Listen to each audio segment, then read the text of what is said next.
الأصل في الأصل الرجل، إن كان الرجل صالحا كان من السهل للأسرة أن ينصلح لها، وإن كان الرجل أحواله مائلة فكيف للأسرة أن تستقيم إذا كان رب البيت بالدف ضاربا فشيمة أهل البيت كلهم الإيه؟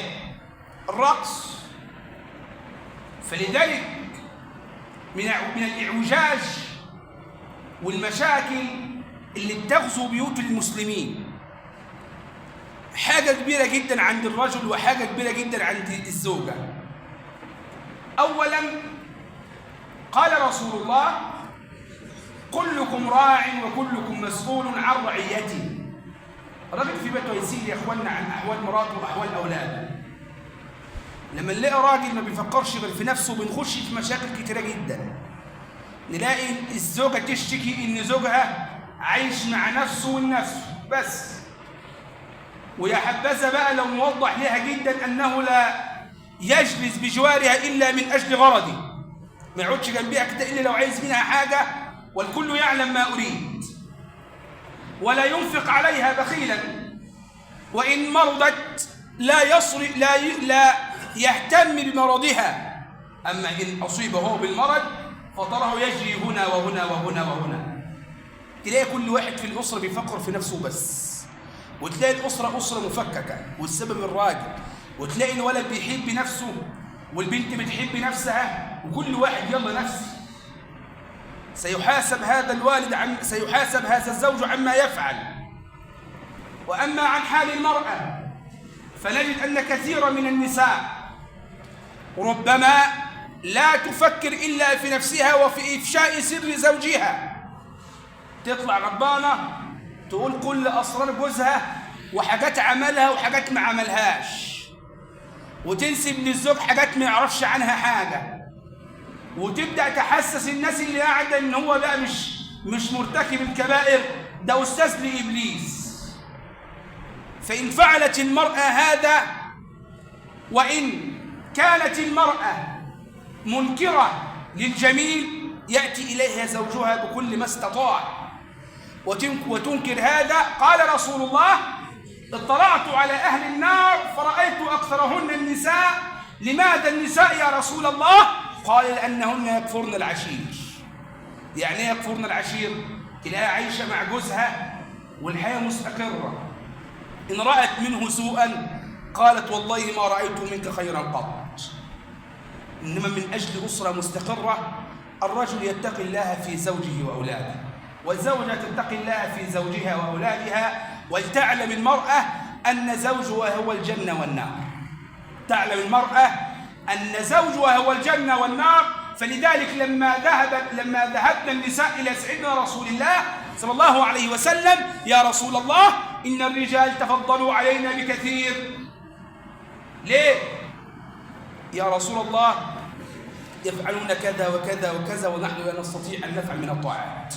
قال رسول الله: بشرى للنساء إذا صلت المرأة خمسها، صلت الخمس أوقات وحفظت فرجها لم تزني وأطاعت زوجها، كان جوزها راضي عنها، قيل لها ادخل الجنة بسلام. وفي رواية قيل لها ادخل الجنة من أي باب شئت.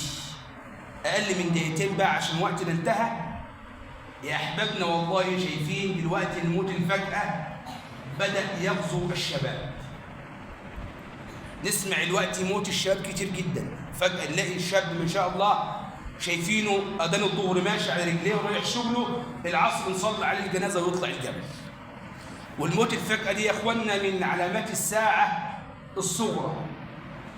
النبي لما كان ماشي كده من ورا جدران حائط وليه الحيطة مايلة، النبي مد بسرعة، مشي بسرعة، فالصحابة سألوه: يا رسول الله أتخشى الموت؟ خايف تموت ولا ايه؟ قال: لا أخشى الموت ولكنني أخشاه بغتة. لما في أسبوع واحد 2 شباب يطلعوا على شغلهم وواحد رايح مشوار، يبقوا طالعين أذان الظهر أو أذان العصر والعشاء تأذن عليهم في القبور. الموضوع أصبح شديد ويحتاج من كل منا إلى توبة. يعني حينما الإنسان لا يدري في أي وقت يموت يبقى يجدد التوبة لله سبحانه وتعالى.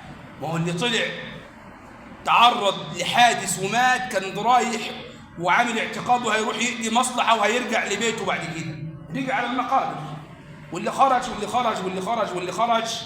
كل هذه الأمور تحتاج إلى توبة، وتحتاج منا أن نعود إلى الله، وتحتاج منا أن نعود إلى سنة رسول الله.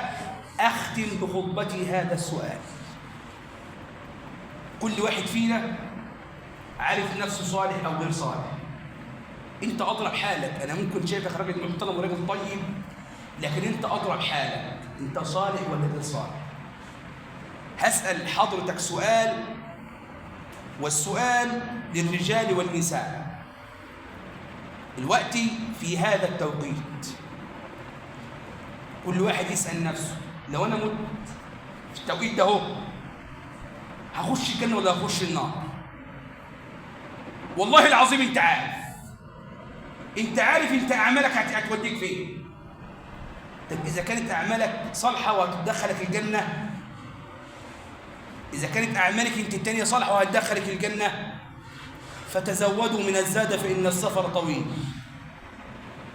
اغتنموا الأيام، وإما إن وجدت من نفسك إنسان غير صالحا وقد علمت وتيقنت تمام العلم أنك إذ مت الآن ستذهب إلى النار، فإنني أقول: احرص من غضب الله عليك، احرص من غضب الله عليك. نعلم أن جهنم لها 70,000 زمام، يؤتى بجهنم يوم القيامة ولها 70,000 زمام. يا رب سلم سلم. ومع كل زمام، كل زمام واحد من 70 زمام، ومع كل زمام 70,000 ملك يجرونها. اللي بيتلسع ما بيقدرش، لو اللسعة بس شديدة شوية ما بيقدرش إن هو ينام من الحرب. قال له: انظر إلى الحرم وانظر إلى المسلمين، ستجد في الحرم وحول الحرم آلاف مؤلفة من المصلين. وانظر إلى الإمام، استووا، الله أكبر، الله أكبر. هذا حسد من غير المسلمين على اجتماع المسلمين خلف الإمام وقولهم آمين وقولهم الله أكبر خلف الإمام. فلذلك أمرنا الإسلام بأن نتحد. الإسلام يا أخوانا مش إن كل واحد يفكر في نفسه بس، الإسلام يا أخوانا إن كل واحد يفكر في كل اللي حواليه.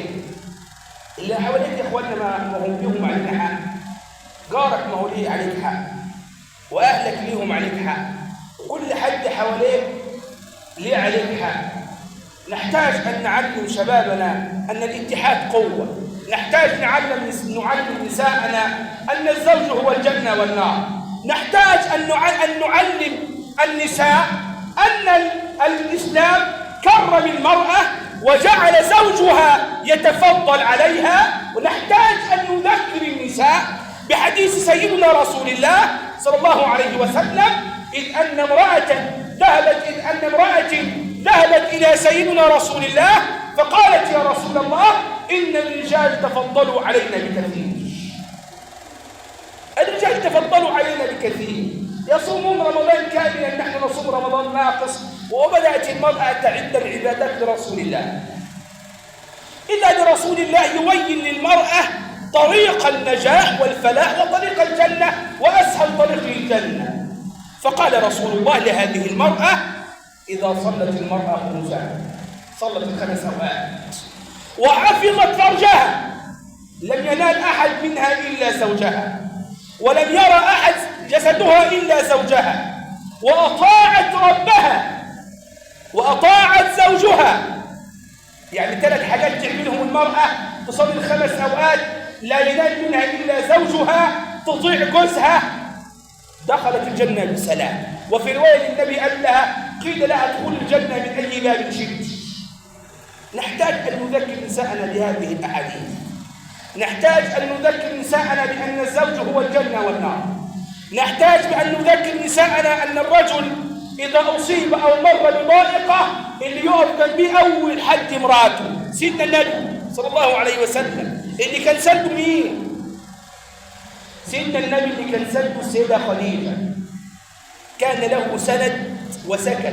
السند بره كان عمه، إنما السكن بتاعه كانت زوجته خديجة. وقفت جنب سيدنا النبي صلى الله عليه وسلم بنفسها وبمالها. لما وقفت جنب النبي ما قدرش ينساها حتى بعد ما ماتت.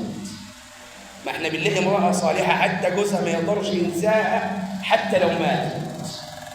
ونختم بهذه الخطبة هذا الموقف حتى لا نشق على حضراتكم. السيدة خديجة وقفت جنب النبي بمالها، ووقفت جنب النبي بنفسها، وكانت تواسي رسول الله